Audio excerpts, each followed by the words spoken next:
Well, thousands are still without power in rural North Idaho, specifically following these severe windstorms across the inland Northwest. Avista now telling some customers that relief might not come until the weekend. KREM 2's Christian Garza went to Kellogg to see firsthand what conditions are like.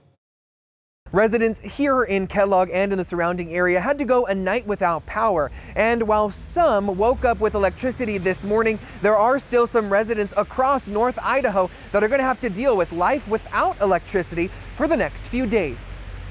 After almost 24 hours of no power,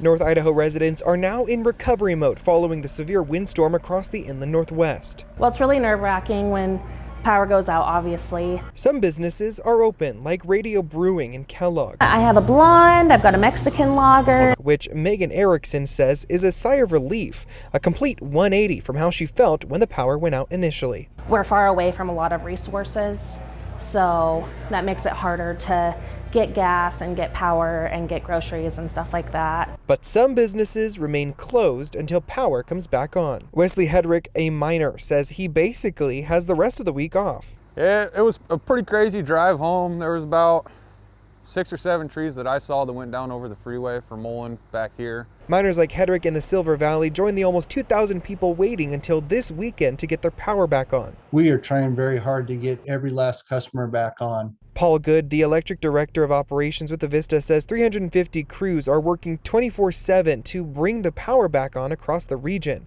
14 of those crews are in the Silver Valley. He says besides the changing weather, just getting to these power outages is the biggest obstacle. A lot of the challenges is just getting into these rural areas and accessing and being able to start the restoration effort. Good says depending on the damage and conditions, it could take crews up to 8 hours to replace these power poles. Avista released a statement saying North Idaho residents should expect power to be fully restored by Saturday or Sunday. Most of my customers today have come in from the community that their power is still out. An added stress for families across the Silver Valley, especially for Hedrick and his family, who are preparing for a different type of stress. We're about to have a baby, so I gotta make sure that everything's good here. That is maybe another added stress, unfortunately. Oh yeah, that is a very big added stress. The fire stations, both in Kellogg and Osborne, are open to the public for people to go in, charge their phones, and escape the cold if they need to. In Kellogg, Christian Garza, KREM 2 News.